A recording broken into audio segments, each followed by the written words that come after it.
mianatra eo tongotrao.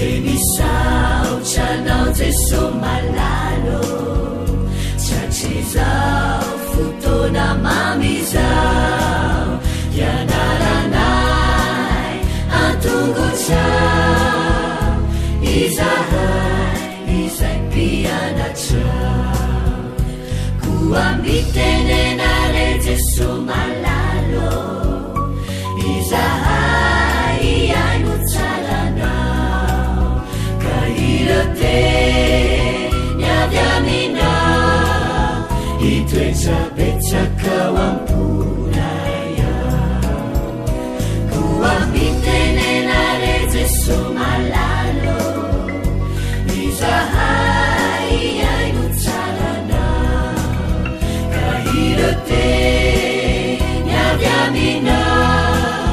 itwechapechakawampunaya irote nyavyamina itwechapechakawampunaya.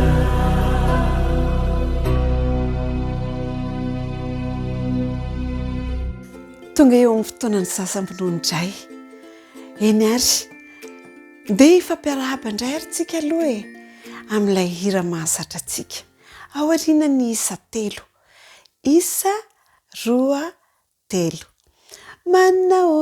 manaona falita faona ravo mahitanao manaona enao manaona tompoko manaona ny olona rehetra ao an-tranao salama tsara daholo eo na dia nisy koakoaka kely ary efa salama misaotra an'i Jesosy tsika fa mbola notahiny tratra saosapaty zao indray andeha hiaraka anondrika ny lohantsika isika hivavaka dia hanohy ny lesona akambana ny tanana ary ahondrika ny loha akipy ny maso.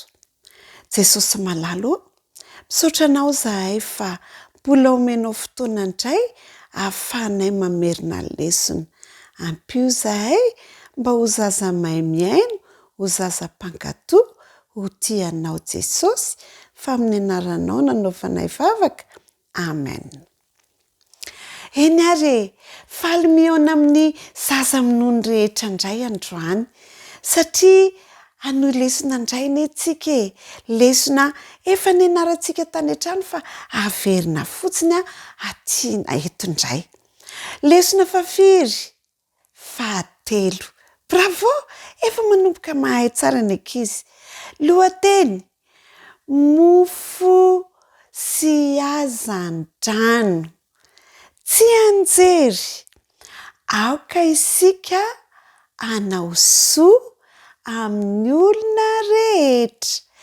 Bravo, efa manomboka mahay lesona ny ankizy. Hitantsika tamin'ny heriny fa Jesosy dia tia manao zavatra tsara ho an'ny olona nanasitrana izy mitory-teny izy mampianatra izy tsara fanahy amin'ny olona rehetra Jesosy.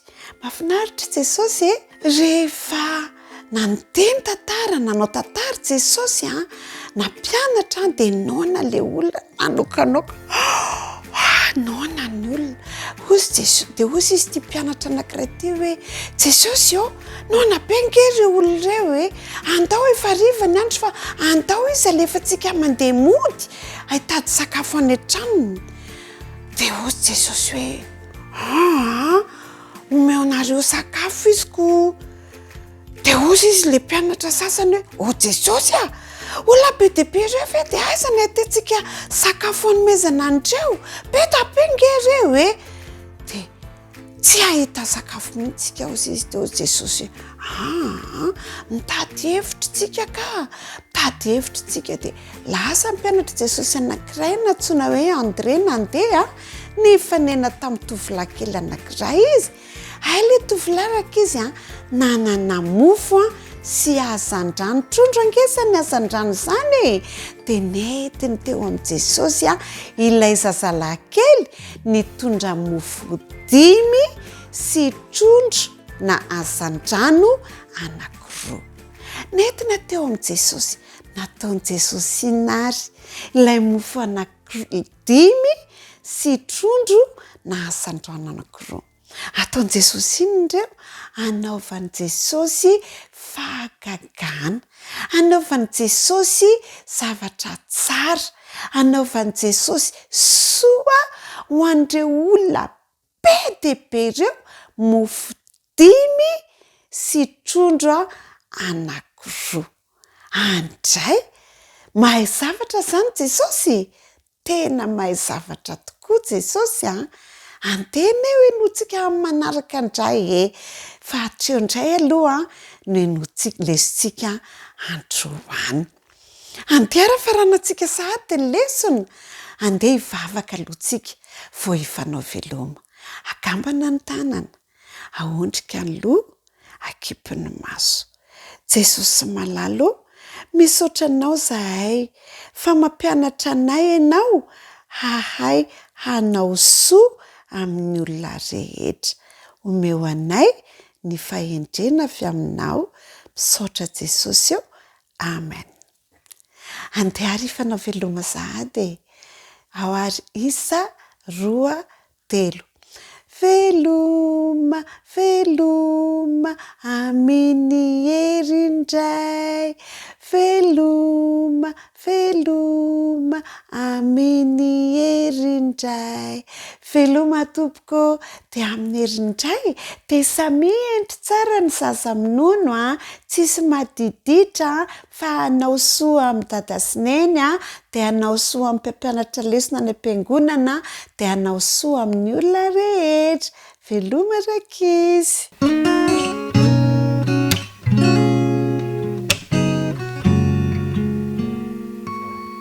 Faly miarabantsika rehetra indray saboto namako tafaraka amin'izao sabata maraina izao dia sorantsika koa Andriamanitra ny tantanantsika dia mifankahita indray sika rehetra alohan'ny henoantsika ny tantara dia andao aloha sika hiaraka hivavaka ary akambana daholo ny tanana dia ahondrika ny loha, akipy ny maso. Andriamanitra faly izay misaotra anao fa notahinao indray dia nomenao anay koa ny sabata mba hiarahanay aminao. Mangataka aminao izay mba hanome fahendrena anay rehetra dia ho zaza endry miaino tsara sady mankatoa zahay amin'ny anaran'i Jesosy. Amen. Ny lohatenin'ny tantarantsika amin'ity anio ity dia hoe manarahay.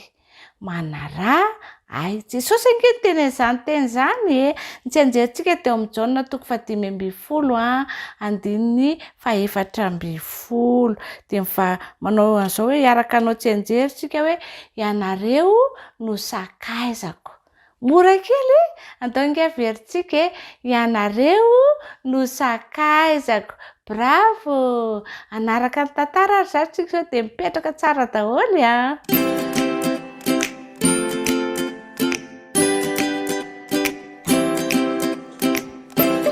Indray andro nisy mpanarato iray izay antsoina hoe Andreany resaka tamin'i Jesosy. Resy lahatra izy fa Jesosy no ilay mpamonjy izay efa reny hatramin'izay ela izay.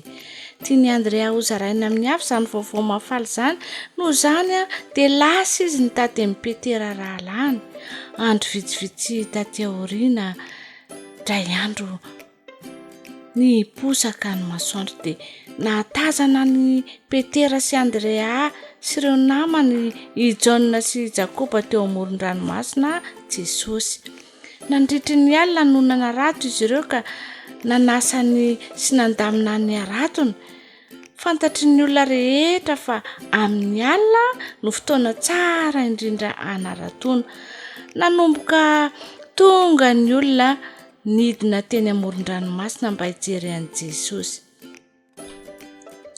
Nijeren'i Jesosy ireo sambo entina manjono. Nanapa-kevitra izy ny hiakatra ao anatin'iray amindreo.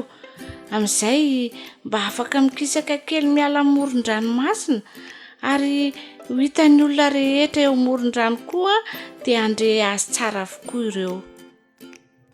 Niresaka tamin'ireo olona nandritra ny fotoana vitsivitsy Jesosy. Avy eo izy nitodika tany amin'ny Petera dia hoy izy hoe, Petera, arotsay any amin'ny rano lalina kokoa ny aratonao dia ahazo trondro ianao. Gaga Petera, Tompoko, nandritry ny alina nefa nikelezana iaina, nefa tsy nahazo na inana inona izahay hoy izy, kanefa noho ny teninao dia alatsako ihany ny aratoko. Noho izany dia niaraka ny sitona ilay arato Petera. I Andre aralany koa fantatr'izy ireo fa tsy fotoana tsara hanarotona ny andro mazava, kanefa na zany aza dia nalatsaka izy ireo tany anaty rano ihany ny aratony. Tampoka teo dia feno trondro maro be tsy voaisa tao anatin'ny araton'izy ireo. Navezatra loatra ilay arato no ireo trondro tao anatiny, ka niantso an'i Jona sy Jakoba i Petera mba hanampy azy ireo. Tonga Jona sy Jakoba nanampy azy. Gaga ihany koa izy ireo nahita reto trondro maro be. Rehefa tafiditra tao anaty sambony ny arato sy ny trondro dia nitodika tany amin'izy efa-dana mpanjono Jesosy. Dia hoy izy hoe, manaraha ary ataoko mpanarato olona ianareo. Nitiany Jesosy ambara dia hanampy azy ilaza amin'ny olona ny fitiavan'Andriamanitra izy ireo. Amin'izay ny olona mba maniry ny anaraka an'Andriamanitra. Dia hanampy an'i Jesosy daholo i Petera sy Andrea ary Jona sy Jakoba. Tian'izy ireo lazaina tamin'ny olona hafa ny momba an'i Jesosy. Nanao zavatra mahafinaritra angizy. Noho izany dia nilaozan'izy ireo ny sambo fanaratona, ny arato sy ny trondro rehetra izay azony ka lasa handampy an'i Jesosy izy. Lasa mpanampy manokana an'i Jesosy i Petera sy Andrea, Jona ary Jakoba. Nandritra ny andro sisan'ny ainany dia laza tamin'ny olona hafa ny momba an'i Jesosy sy ny fitiavan'izy ireo. Ankizy ianao ihany koa dia naman'i Jesosy amin'ny fomba manokana, afaka ny ho lasa mpanampy an'i Jesosy tahaka an'ireo mpianatra ireo sika.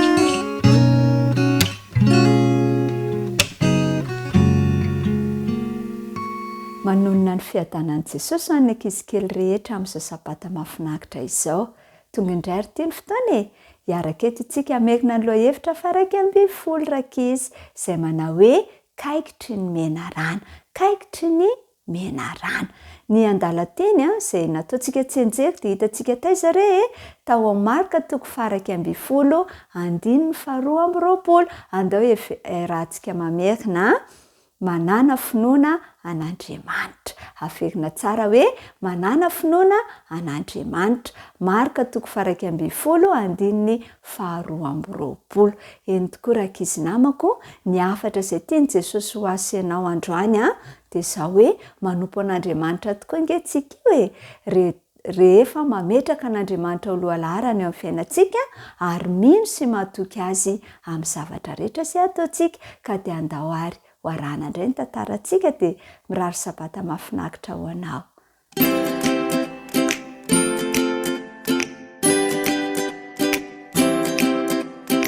Move ny ray aman-dreny efa niangavy ianao anao zavatra izay tsy tianao atao, mety ho takatrao ny antony nahatonga azy ireo naniry anao izany rakizy, kanefa dia nankatoa azy ianao satria nino azy, inonao fa maniry ny tsara indrindra ho anao izy. Toe-javatra toy izany no nitranga tamin'ny zanak'Israely. Andao ho vakitsika bebe kokoa neny amin'izany ny renireny tany anefitra nandritry ny 70 taona ny vahoakan'Andriamanitra. Efa tonga teo atsisy ny tany nampanantenana indray mandeha ny zanak'Israely, kanefa naverin'Andriamanitra tany anefitra izy ireo noho ny tsy finoany sy ny tsy fankatoavany. Kanefa tsy nahafoy azy ireo ange Andriamanitra. Isan'andro tamin'ireo 70 taona ireo dia manana ny sakafon'izy ireo. Nisy rano sotroiny izao indray ny zanak'Israely dia eo ambaravarantany nampanantenana tena akaiky ka hitany ny loha sahantony sy ny sahany maitso ary noheverin'izy ireo fa tsy rary ny nandaniany 7 taona tany anefitra ny fampimonmonina izy ireo ka dia nanomboka ny monmonina tamin'i Mosesy avy eo. Nahoana ianao no nitondra anay nivoaka avy tany Egipta ho faty aty anefitra? Hoy ny fimonmononana. Tsy misy rano, tsy misy mofo ary izay dia leo ny mihinana mamy. Tsy nankasitraka izay nataon'Andriamanitra hampilamina azy izy ireo rankizy. Tsy norarahiny hoe niazona ny akanjony tsy rovitra ange Andriamanitra e. Tsy faly izy ireo tamin'ny fandaniana izany fotoana rehetra izany tany anefitra mafana sy be vovoka ary izy ireo dia nanameloka an'Andriamanitra ho nahatonga ireo zava-tsakotra nolalofany. Ry Mosesy mahatra, efa reny avokoa izany rehetra izany taloha. Niezaka nanondro ny fitarian'Andriamanitra izy. Niezaka izy haneho azy ireo ny fomba maro nikarakaran'Andriamanitra azy. Kanefa tsy niaino izy ireo, toy ny hoe tsy nisy azon'izy ireo natao afa-tsy ny tarainy. Tamin'ny farany dia nanapa-kevitra hanala ny fiarovany Andriamanitra mba hahitan'izy ireo izay tranga. Tsy tapitapitra izay dia indreny ny zanak'Israely maro fa nahita mena rana mahafaty tany anefitra izay nanafika ny toby. Maro tamin'ny zanak'Israely no voakaikitra saingy isaky ny lay dia nahitana olona maty na mialaina. Tsy nisy olona voary tamin'ny poizina mahafaty ny mena rana izay voakaikitra dia maty avy hatrany. Vetivety foana dia takatry ny vahoaka ny fahadisoany. Nanoty izahay fa efa ny teny nanometsiny an'i Jehovah sy ianao ho ny teny nataon'izy ireo tamin'i Mosesy. Miangavy mivavamba esorin'Andriamanitra ny mena rano dia nivavaka rakizy Mosesy ka dia niaino azy Jehovah. Niteny tamin'ny Andriamanitra mba hanao mena rana varana ka hametraka izany eo amin'ny hazo. Raha mijery ilay mena rana varana ireo izay voakaikitra dia ho velona. Nataon'i Mosesy araka izay nambara taminy ny mena rana. Ary ireo olona izay nijery izany dia nositran'Andriamanitra. Kanefa nisy olona sasany tsy nino fa ny fijerena ilay mena rana teo amin'ny hazo dia hasitrana azy. Tsy nanana finoanan'Andriamanitra izy ireo. Nifidy tsy hanaraka ny taritarana avy aminy izy ireo. Nifidy tsy hijery ilay hazo izy ireo. Koa satria tsy nanana finoana izy ireo, satria tsy natoky an'Andriamanitra izy, dia tsy nanasitrana azy izy. Ka dia maty. Ilay manarana tany anefitra dia tandindon'i Jesosy ho faty noho ny fahotantsika rakizy. Tsy nanan-kery hanasitrana ilay menarana varana. Ny finoanan'Andriamanitra no nitarika azy hanasitrana ny Israely. Taona maro taty-aoriana dia nilaza ny fahafatesan'i Jesosy. Ny Baiboly dia milaza amintsika izay nambarany. Tahaka nanandrata Mosesy ny mena rana tany anefitra no tsy maintsy hanandratana ny zanak'olona mba hananana fiainana mandrakizay izay rehetra mino azy. Taona maromaro taty-aoriana dia nilaza ny fahafatesan'i Jesosy. Ny Baiboly dia milaza amintsika izay nambarany. Tahaka ny nanandratany Mosesy ny mena rana tany anefitra no tsy maintsy hanandratana ny zanak'olona mba hanana fiainana mandrakizay sy rehetra mino azy. Ny finoantsika an'i Jesosy voasandratra teo amin'ny hazo fijaliana no hanampitsika hahafantatra fa maty Jesosy ka azontsika ataony miaina miaraka amin'ny mandrakizay rakizy. Koa manana finoana amin'Andriamanitra ary ino izay ambara amin'ny Baiboly. Miakoka amin'Andriamanitra angesika rehefa mino azy amin'ny fotsika manontolo.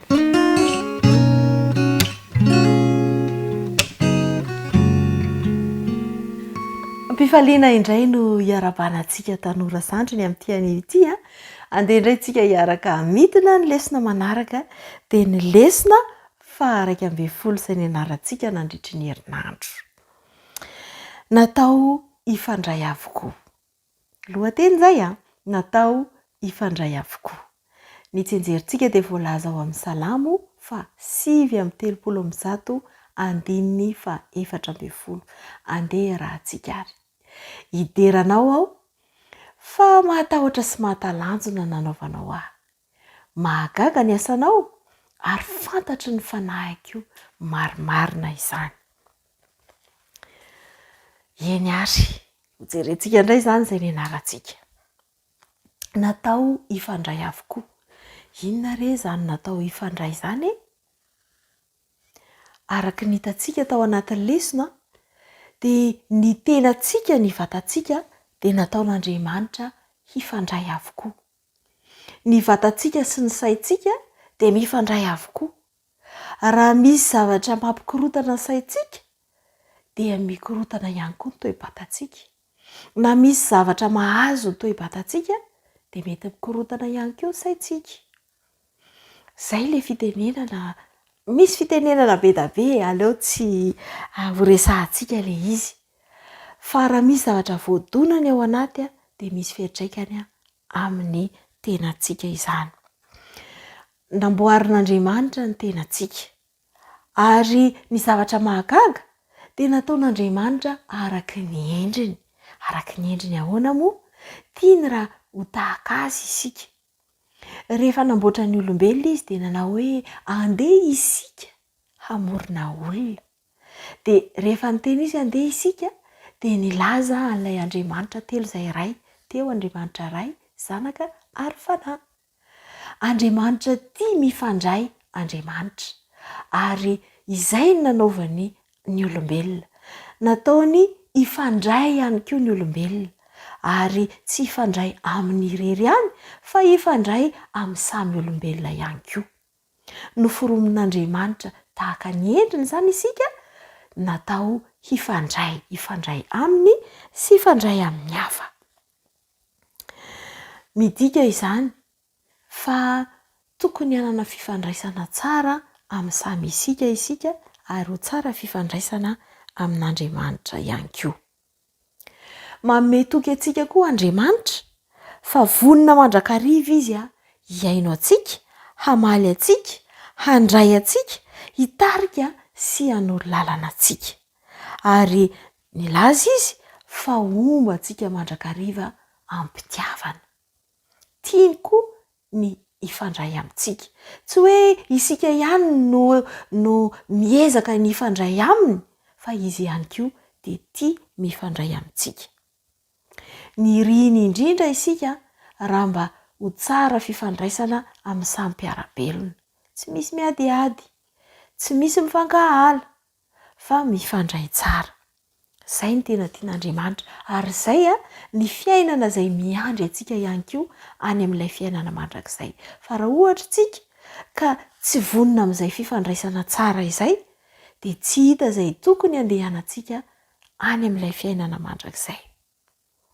Ny lesona izay nianarantsika izany nandritra ny herinandro dia nanampy antsika hahafantatra fa rehefa miankohaka amin'Andriamanitra isika dia miaiky fa noforonin'Andriamanitra hanana firaisampo aminy sy amin'ny olombelona.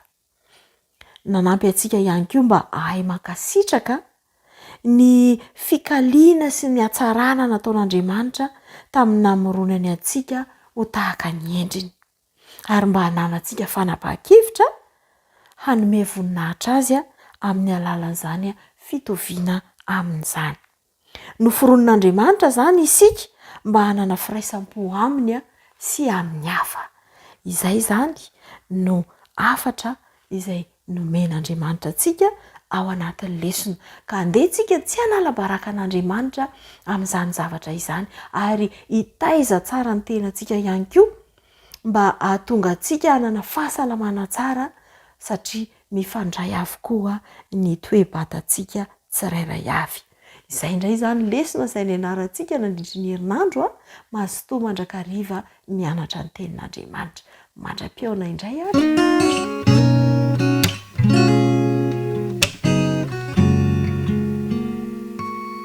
Amin'ny fifaliana ny miara-banany tanora 13 taona sy 14 taona rehetra indray tafaraka eto indray isika amin'ity anio ity. Lesona faraka 12 izay nianarantsika tamin'ny herinandro iny no resahantsika androany. Izay mitondra lohateny hoe miaina ao anatin'ny tontolon'ny vola sy ny harena. Miaina ao anatin'ny tontolon'ny vola sy ny harena. Ny tsenjery dia ao amin'ny lioko toko 12, andiny 12 sy ny 13 andeha ratsika mamerina izany. Ary hoy Jesosy tamin'ny mpianany, noho izany dia lazaiko aminareo hoe aza manany amin'ny ainareo izay hoaninareo, na ny amin'ny tenanareo izay hotafianareo, fa ny aina mihoatra noho ny hanina ary ny tena noho ny fitafiana. Lesona nomeny Jesosy ny mpianany izy io kanefa koa dia lesona ho antsika rehetra ihany koa ny amin'ny tsy tokony hanahitsika ny amin'izay hoantsika na izay hotafiantsika satria Andriamanitra miahatsika. Tao anatin'ny fiaraha-mianatra dia nahita isika fa nofidian'Andriamanitra isika mba ho mpitantana ny fananany. Any Jehovah ny tany izay rehetra eo aminy fa isika kosa no fidiana mba hitantana izany fananana izany, ka na vola izany na harena izany na talenta izany na fahaiza-manao na ny maro hafa ihany koa dia nofidiana isika mba ho mpitantana mahatoky ireo fananana izay napetrak'Andriamanitra mba ho tantanantsika. Nahita tantarana zazalahy iray isika izay mitovitovy aminareo Angelina no anarany. Izy io dia efa niaina tao anatin'ny fahantrana sy ny tsy fisiana ary tsapany tsara ny manjoa ireny ankizy eny amoron-dalana tsy manan-kelofana ireny satria efa niaina izany izy. Fa taty aoriana rehefa nahazo asa ireto ray aman-dreniny dia efa mba niova ny fiainana, efa mba nanana trano natoriana izy efa nisakafo ara-dalàna ihany koa ary efa nitafy. Tao anatin'ny fotoana izay nasahirana azy ireo dia tsapany fa indraindray izy ireo no matory amin'izao tsy misakafo na dia manaikitra aza ny vavony dia tsisy inona azo atao fa ny matory mba hanadinoana an'izany no atao. Dia rehefa taty aoriana rehefa nova ny fiainany dia tsy adino mandrakariva ireny fa amin'ny ampaham-bola izay raisiny dia manokana ampahany ho an'Andriamanitra izy voalohany indrindra ary ho an'ny sahirana manarak'izany izay vao ho an'ny tenany. Ka mahafaly azy ny manampy ny sahirana izay manodidina azy na izay rehetra hitany rehefa mahatsiaro ny nanjoa azy taloha izy dia mahafaly azy ny manome ho an'ireo olona ireo. Ary tsaroany mandrakariva ihany koa ny tenin'i Jesosy izay nilazany amin'ny tokony hanaovantsika soa amin'ireny madinika ireny, ka nahafantarany fa arak'izay nataonareo tamin'ny anankiray amin'ireny madinika ireny izy Jesosy dia nataonareo tamiko koa. Dia nataony tarigetra teo amin'ny fiainany ny hanampy ireny madinika ireny.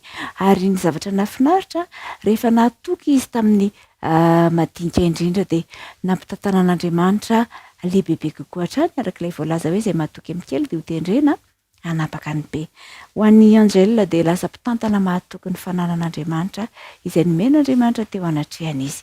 Fa ianao kosa manahoana? I Angelina dia tsy nifidy ny harena teto an-tany fa napetrana ny fiainana mandrakizay ny hareny. Ilay harena any ny tena ny masony fa isika tsirairay kosa manahoana ny momba antsika.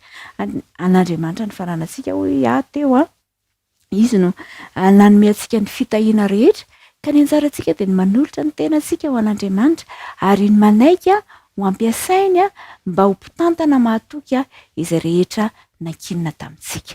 Mety hoe hiteny ianao hoe zanga moa manana fananana be, zange mbola kely ihany ny gote isan'andro ihany no azoko na izay toy izany. Kanefa tadidio ilay teny teo hoe mahatoky amin'ny kely ianao dia ho tendrena mpanapaka ny be. Amin'ilay kely indrindra no hitsapana anao hoe mahatoky ve ianao, azonao atao ve ny manampy ny hafa amin'ny kely izay anananao. Tsy ho voatery ho mpanan-karem-be ianao vao hanome ny hafa, fa amin'izay anananao no hanadinan'Andriamanitra anao. Dia tia misy fanandramana anankiray tiako raha mba ho ataonao. Rehefa mahazo vola ianao na ohatrinona izany na ohatrinona dia ento amin'Andriamanitra izany. Dia angatao Andriamanitra mba hanampy anao amin'ny fitantanana mahatoky izany vola azonao izany. Dia rehefa izay dia andraso kely ange fa ho hitanao ny fidiran'Andriamanitra tsehatra na ny amin'ny fomba izay ampitomboan'Andriamanitra izany vola izay azonao izany.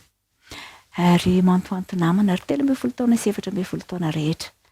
Amin'ity anio ity dia iriko isika tsirairay avy mba handray lesona dia ny fitokitsika amin'Andriamanitra. Fametrahantsika amin'Andriamanitra ny zavatra rehetra ary ahafahantsika mamerina aminy izay nomeny sy sahaza ho azy ihany koa. Anazy avokoa moa ny zavatra rehetra kanefa nomeny antsika izany mba ho tantanantsika dia aoka isika atoky ny fitantanany mandrakariva arak'ilay voalazan'ilay tsenjery teo hoe aza manany amin'izay hoaninareo na ny fitafianareo, fa Andriamanitra ny mahalala an'izany rehetra izany dia aoka isika mba hijery mandrakariva ihany koa ireny sahirana izay napetrany manodidina antsika ireny satria anjarantsika izy ireny, anjarantsika ny manampy sy ny manome izay mahasoa azy ireny. Dia ny tompony hitany tanora mantoanto rehetra dia mpitantam-pananana mahatoky ny tanora 13 taona sy 14 taona rehetra. Velomary dia amin'ny manaraka indray.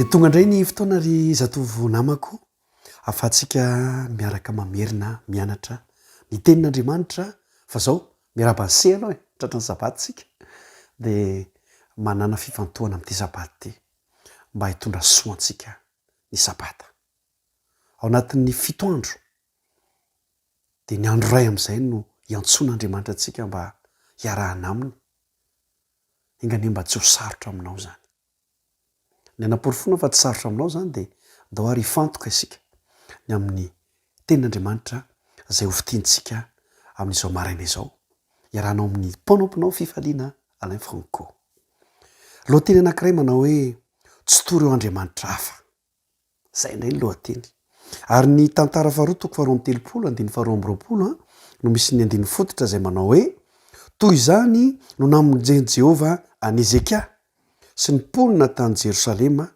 tamin'ny tanànan'ny Sankeriba mpanjakan'ny Asiria sy ny tanànan'ny fahavalon-drehetra ary niaro azy tamin'ny manodidina rehetra izy zay ny 9 fototra izay mbola miresaka trany ny Ezekia eto moa zany dia somary mafimafy ihany ny zavatra mitranga ary zay zavatra mafimafy zay no ahitana sy atsapana hoe aiza Andriamanitra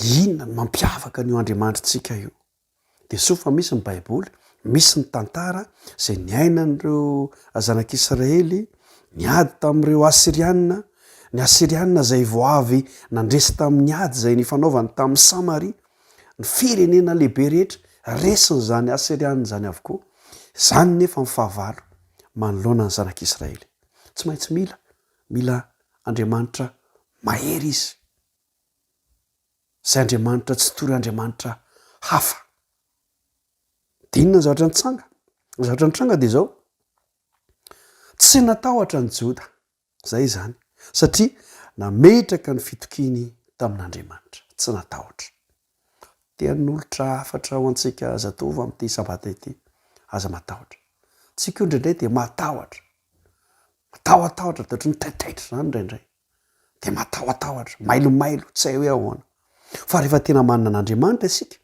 zay Andriamanitra tsy tory eo Andriamanitra hafa dia aza matahotra fa matoky azy tsy natahotra ny vahoakan'ny Joda na dia eo aza ny loza sy ny fahavalo izay manatrika dia zao zany ny fampiarana azo itokiana ilay Andriamanitrantsika afaka ny hampandresy atsika ilay Andriamanitrantsika izay ny mahatonga azy tsy toy ireo Andriamanitra hafa afaka mamonjy izy irariko mba hiantehitra hitoky amin'izany Andriamanitra izany isika eo ampetrehana ny toe-javatra rehetra tsy fantatro inona ny toe-javatra mety hoe sarotra ohatry ny efa loza ohatry ny efa mampatahotra anao tsy mampatory anao miantora matoky miankina amin'Andriamanitra fa izy no Andriamanitra hafa tsy toy ny Andriamanitra hafa Andriamanitry ny Israely Andriamanitry ny Joda Andriamanitra tsy miova izy ampandresy anao any izy dia mahirisa toy izay loha hevitritsika raha toka amin'ny fitenina sady fampahirizana antsika mihinan-kavy mirary soa ho amin'ny manaraka indray ny mpanomponao fifaliana Alain Franco Veno Marsia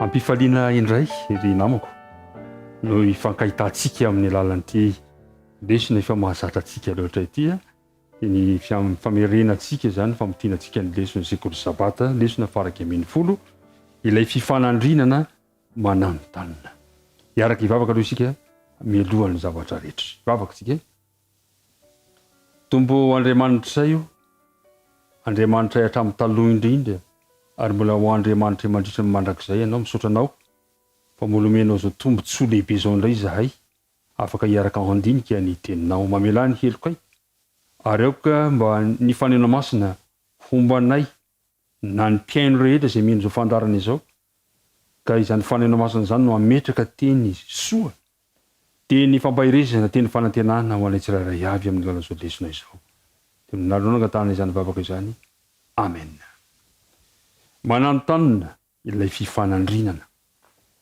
ny andininy natao tadina dia andininy anankiray izay efa mahazatra loatra ao anatin'ny vavan'ny kristianina maro.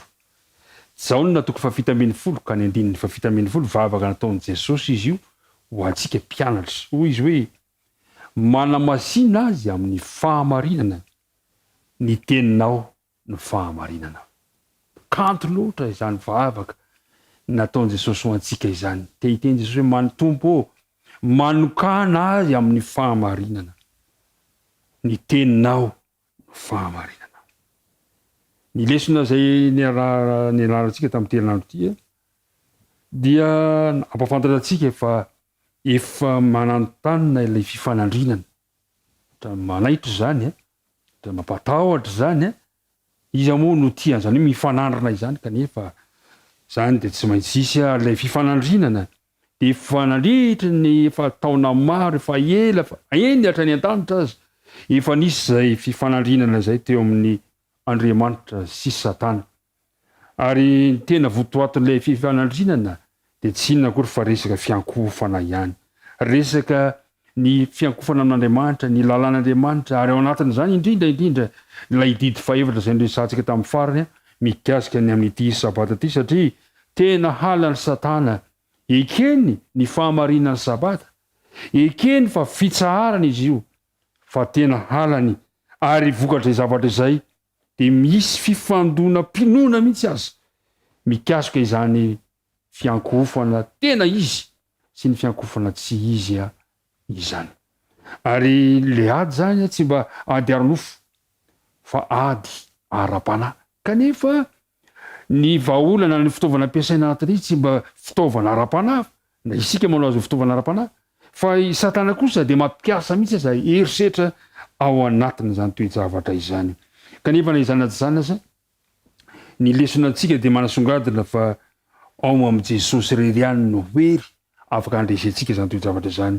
Ka amin'ny ny herin'i Jesosy dia hitondra antsika ho tafavoaka amin'ilay ady farany eto an-tany Kristy. Tany an-danitra no nanomboka ilay ady araka ny efa fantatsika raha teo ary momba ny fiankofana ao izany. Ary amin'izao vanim-potoana iainantsika izao dia tena mihamafy izany toe-javatra izany. Ny sabata mantsy ny tena fototra le izy satria raha antsika malala amin'ny bokon'ny Apokalipsy toko faefatra ka andininy faraky ambin'ny folo. Apokalipsy toko faefatra ka andininy faraky ambin'ny folo dia manambara tsara ny ten'Andriamanitra manao ianao tomponay sy Andriamanitray no miendrika andray ny voninahitra sy ny haja ary ny hery fa ianao no nahary ny zavatra rehetra ary no ny sitraponao no nanisy sy nahary azy. Resaka fiankofana zany izy. Isika dia samby resy lahatra izaho sy ianao fa Andriamanitra irery ihany no mendrika io amin'ny fiankofana. Ary rehefa miteny hoe fiankofana isika dia tsy maintsy miresaka ny amin'ilay sabata izay tsangam-bato anankiray famantarana no men'Andriamanitra fa izy no mpamorona ary isika izao sy ianao dia noforonina tamin'ny teo-am-pilatanan'Andriamanitra. Ary ny zavatra mitranga nefa dia izao mifanohitra amin'izany kosa ny fihetsiky Satana. Ary Satana mba ahafahany mifanandrana amin'Andriamanitra dia sady mampiasa fanjakan'Andriamanitra, mampiasa olon'Andriamanitra, mampiasa fiangonan'Andriamanitra. Raha toa ka Andriamanitra miantso ny olona amin'ny fiverenana amin'ny fiangonana amin'ny lalan'ny fitiavana, tsy manery Andriamanitra izay safidinao. Fa Satana kosa rehefa tsy manaiky ianao dia mampiasa herisetra izy. Ireo vahoaka an'Andriamanitra izay vonona hiekoka amin'Andriamanitra dia voalaza fa izy ireo amin'ny Apokalipsy toko faefatra ambin'ny folo andininy faharoa ambin'ny folo dia manana ny finoana ny Jesosy, ilay finoana mitondra azy makany amin'ny fanolorana tena tanteraka, finoana izay lalina, finoana matoky na dia tsy mahita azy, finoana izay maharitra na dia tsy takatry ny saina azy ny toe-javatra izay misy. Ry mpiara-mianatra namanay izany ilay fifandirana dia mitondra antsika makany amin'ny fotoan-tsarotra anankiray. Ary rehefa miresaka amin'ny fotoan-tsarotra io dia ny lesitsika dia mitarika antsika makany amin'ny Apokalipsy toko fahatelo ambin'ny folo.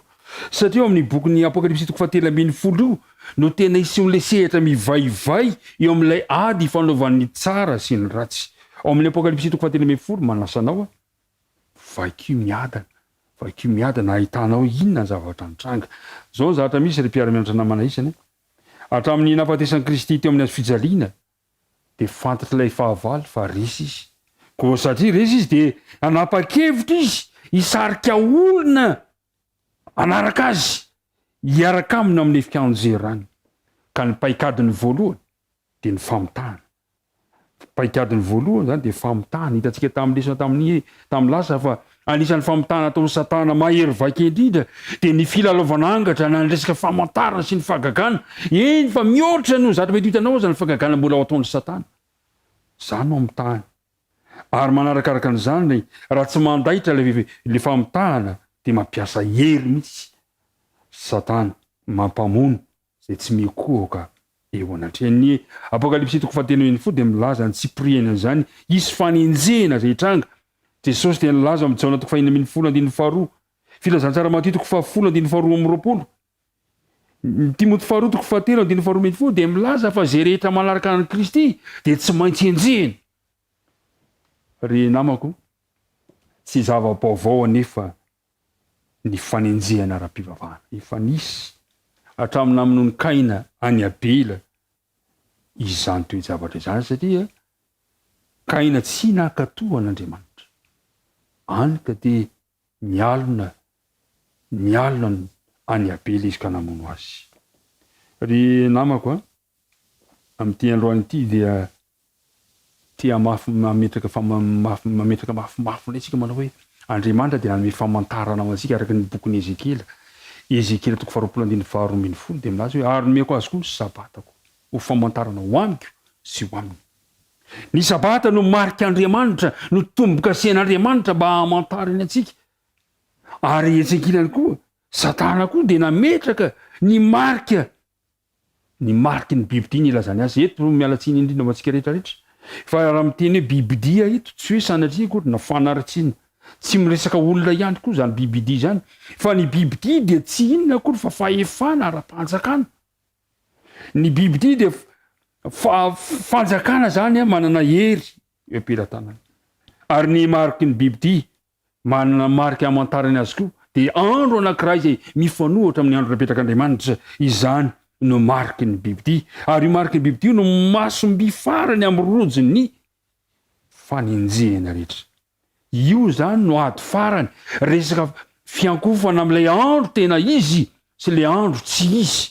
Zay ny zavatra hitranga amin'ny fotoana rehetrarehetra ary ny zavatra mitranga de hoe ambaran'ny faminaniana fa anomboka amin'ny famaizana ekônomika izany fanenjehana rehetrarehetra. Izao no voalazan'ny apokalipsy toko 7:10 apokalipsy toko 7:10 ka ny andininy 3 zao no voalazany hoe apokalipsy toko 7:10 azafady ka ny andininy 5:10 sy ny manaraka.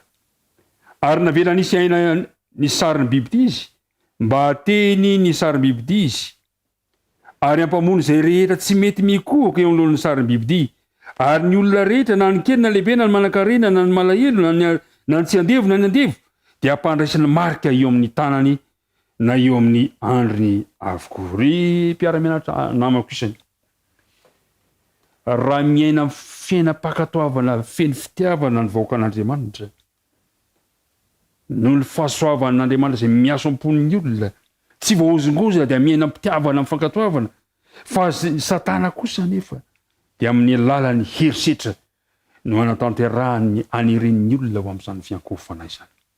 Izy fotoan-tsarotra zany tsy maintsy lalovana amin'izay fotoana izay. Andeha ho fantaritsika ilay fahavalo ho fantaritsika ilay bibidia. Ny apokalipsy toko 7:10 de miresaka bibidia karazany anankiroa izy. Ireo bibidia anankiroa ireo de lazain'ny apokalipsy fa samy nitovizan'izy ireo de samy nomeny ilay dragona na ny miazy ny fahefana. Raha vao miresaka ny dragona isika de tsy akory ilay dragona fa satana ilay dragona. Satana ilay dragona.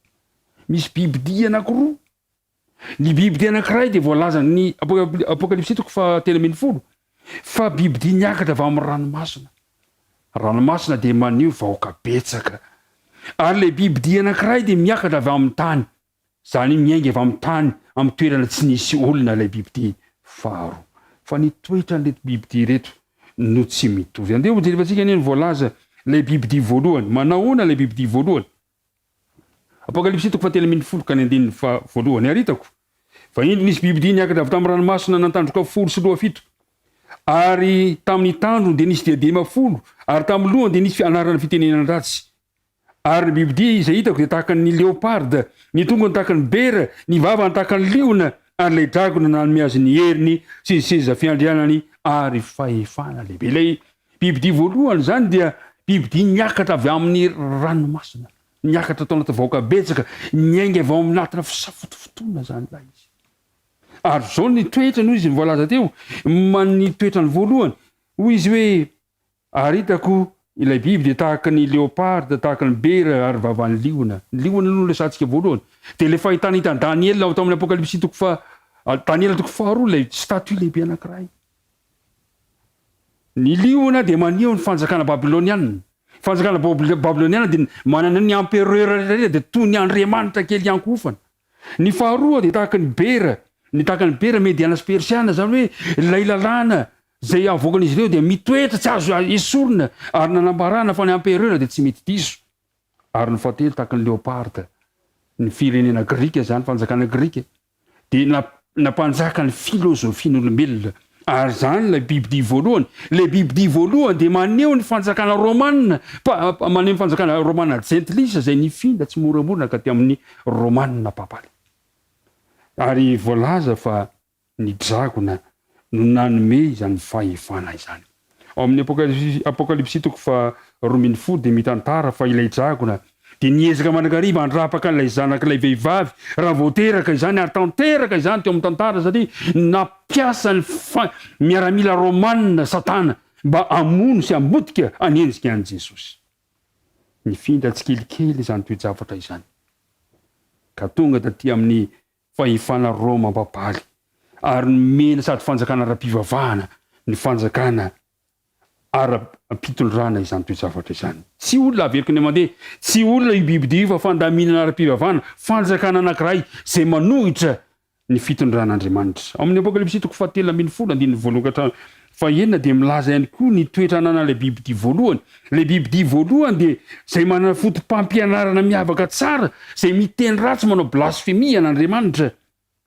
Zany hoe mametraka ny tena ny ho Andriamanitra ary mametraka ny tena no azo iankofana tahaka an'Andriamanitra. Zay le bibidia voalohany. Ary lay bibidia voalohany moa de hitantsika tsara zany fa niainga tamin'ny vanim-potoana 730 ary niasa nandritra ny 990 andro izy ary niafara tamin'ny 770 zany toe-javatra zany. Ina tokoa moa no nitranga tamin'izay fotoana izay. Tamin'ny 12 janoary taona 770 de nisy baiko nomen'ny révolution frantsay an'ny général Berthier sy ny général Napoléon mba andeha hisambotra ny papa any Rome. Ary tamin'ny 15 volana febroary 770 de nataony fanafihana ary nogadraina ny papa tamin'izay fotoana izay ary de noverina fa maty tanteraka teo le fahefana papaly. Saingy izao tsia ny apokalypsy toko 13:12 de voalaza fa sitrana tamin'ny feriny indray. Verina tamin'ny heriny indray zany fahefana izany. Lava de lava ny fizotany tantara satria tamin'ny faraky 10 volana febroary 727 de tafaverina tamin'ilay bibidia voalohany indray le heriny. Ary teo de lasa mpanjaka fiankohofana ny mpitondra tamin'izany fotoana izany. Ary inga evangeliste inga Billy Graham tamin'ny taona 770 de nilaza fa i foloan'io bibidia voalohany io de to lasa foloa ara-moraly zao tontolo zao mihitsy azy ary nekeny rehetra zany ary kazay toerana rehetra alovana de mianaiky sy mikohako eny atrehany. Nanomboka hatreo de sitrana tamin'ny fery ilay bibidia voalohany ary de tena naneho ny heriny izy ary nametraka ndray manao tsy maintsy iankofana diandro zay napetraka ilay bibidia voalohany ty fa tsy ilaitsika ny mametraka ny an'Andriamanitra na de atao hoe marinaza izany. Manana ty iverina teo amin'ny fahefana papaly izao tontolo zao zay nisaraka taminy satria betsaka reo nisaraka taminy. Ary hoy izy reo inona nataonay mba hiverenanay ao an-trano. Zany ny zavatra nisy tamin'izany fotoana zany. Zay zavatra nitranga tamin'le bibidia voalohany. Le bibidia faharoa kosa bibidia niapotra avy amin'ny tany de tsy iza izany fa ny firenena anankiray izay nandala ny fahafahana ara-pivavahana ara-politika namila ny tsirairay avy samy anaja ny safidiny. Ary zay ny voalaza ny tenin'Andriamanitra ao amin'ny apokalypsy toko faraky ambin'ny folo toko fatelo ambin'ny folo andiny faraky ambin'ny folo ambin'ny folo dia maneho an'izany teo zavatra zany fa ity biby ity indray dia zao ny toetrany hoy izy hoe nanana tandroko aroa tahaka ny andry zanak'olo izy ity firenena anankiray ity tsy iza moa zany dia nanamariky ny fotoana io satria ilay bibidia faharoa dia nipotra avy amin'le fahataperany erilay fanjakana voalohany le bibidia voalohany tamin'ny taona valo amby sivifolo sy fitonjato amby arivo ary voalaza fa naneho ny fanjakana Amerika avaratra na États-Unis ilay bibidia faharoa satria tamin'ny efatra volana Jolay enina amby fitopolo sy fitonjato sy arivo no nanehoana ny fahaleovan-tena zany firenena zany ary tamin'ny taona sivy amby valopolo sy fitonjato sy arivo no nanehoana azahoana nangana ny lalam-panorenana tamin'izay fotoana izay nanatandrika tahaka ny zanak'ondry ilay bibidia voalohany zany hoe nanana ny fahalemem-panahy nanana fitiavana ny olona rehetra mba hanaja ny safidiny amin'ny fahafahana ara-pivavahana sy ny ara-politika fa saingy zao ny andalana nefa ny fidiran'ilay bibidia voalohany iara-iasa amin'ny bibidia faharoa na dia natsangana azy lay statut de la liberté lay tsangam-bato ny fanehoana ny fahafahana ara-pivavahana dia nanomboka tafatsofoka tao amin'ity firenena mpanaja amin'ny fahafahana ara-pivavahana ty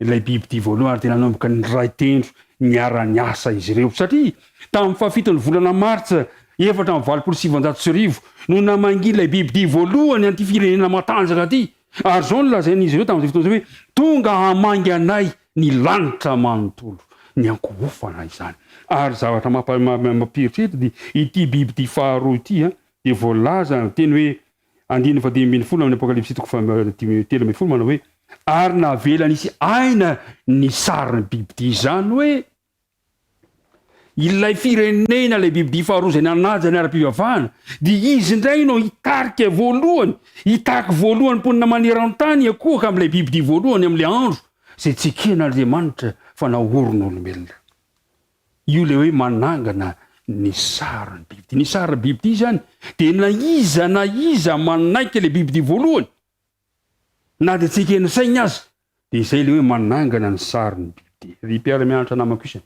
ny vavaka nataon'i Jesosy dia hoy Jesosy hoe raio manamasina azy amin'ny fahamarinana ny teninao ny fahamarinana tiany Jesosy ho lazaina zao hoe raio atokany amin'ny fahamarinanao ilay tenin'Andriamanitra reto mpianatra reto ary mafinaritra dia zao manana olon'Andriamanitra vonany ijoro na dia mafy aza ny mety ho faninjehana efa mananontanyna ny faninjehana fa mafinaritra dia zao manana vahoaka eto an-tany Andriamanitra hifikitra amin'ny baiboly ny baiboly ary ny baiboly irery any enao io iza io ary eriko tsy ianao ihany koa tsy ianao rery fa ianao sy ny ankohonanao dia miantso anao indray androany andere hifikitra amin'Andriamanitra ka na dia eo aza ny fanerena ataon'ilay bibidia voalohany sy ny sara apetraka ilay bibidia faharoa ianao kosa hifikitra amin'ilay nahary izao tontolo izao ka ekohaka sy amin'ny voninahitran'Andriamanitra rehefa sabata ny andro maniry soanao maniry fitahiny tompo aminao ary miantso anao mandrakariva mba hijoro mandrakariva indro ny faharetany olona masina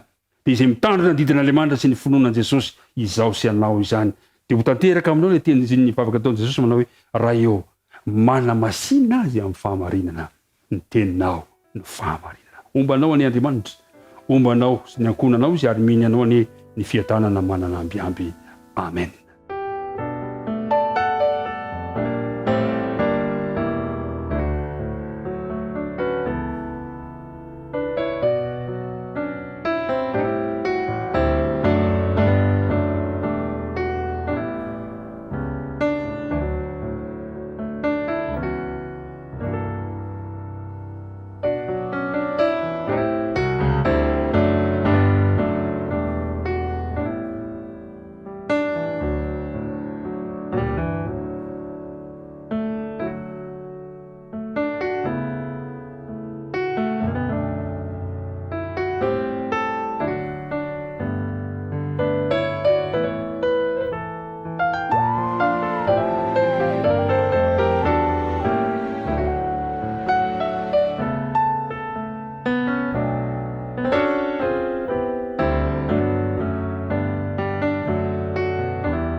ivavaka rasika andriamanitra rainay eo ami'sotranao zahay noho ny amin'ny lesona sarobidy zay nomenao anay teo zay ady amin'ny fiankovofana mangataka aminao zahay tario zahay mba ho ianao irery ihany no iankofofanay ka rehefa tonga ny sabata isan-kerinandro de indro zahay sy ny fianakavianay zao mpiaino zao sy ny fianakaviany iantoraka eo tongotrao satria ianao no mpamonjy anay aza vela tahotra ny amin'ny ho avy zahay fa aoka atoko fa misy andriamanitra tianay de apetraka ampitananao zay mahasoanay rehetra nivavaka tonona sy gnatana aminara Jesosy amen.